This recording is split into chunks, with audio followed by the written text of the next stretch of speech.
একদিকে বলিউডের কিং ভাইজান আর মিস্টার পারফেকশনালিস্ট তিন খানের নাম জড়ালো বড় এক বিতর্কে, অন্যদিকে শাহরুখ খানের একটি রুদ্ধশ্বাস মুহূর্ত এখন হয়ে গেল ভাইরাল। এক ঝলকে উত্তেজিত মুখ, ম্যানেজারের সাথে কঠিন এক কথা, কি হচ্ছিল আসলে? দেশদ্রোহী এই শব্দটাই যেন আগুনে ঘি ঢেলে দিল।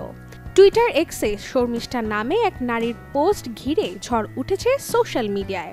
শাহরুখ, সালমান আর আমির খান তিনজনকে একসাথে দেশদ্রোহী বলে কটাক্ষ করলেন তিনি। যদিও পোস্টটি এখন ডিলিট করা হয়েছে, তবে স্ক্রিনশট ছড়িয়ে গেছে আগুনের মতো। নেট দুনিয়া দুই ভাগে বিভক্ত, একদিকে তীব্র নিন্দা, হেট স্পিচ বন্ধ করার আহ্বান, অন্যদিকে খানের লাখো ভক্ত তাদের প্রিয় তারকাদের পক্ষে বুক চিতিয়ে দাঁড়িয়ে গেছেন। তার মাঝে ভাইরাল আরেক ভিডিও, শাহরুখ খান ম্যানেজারের সঙ্গে এক মুহূর্তে যেন ভীষণ সিরিয়াস, মুখে চাপা রাগ। শান্তশিষ্ট এসআরকের এই অন্যরকম অভিব্যক্তি নিয়ে শুরু হয়েছে তত্ত্ব তালাশ।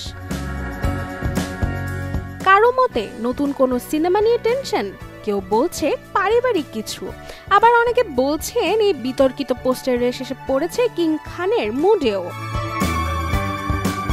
তিন খান তারা শুধু অভিনেতা নন, একটি আবেগ, একটি বিতর্কের নাম।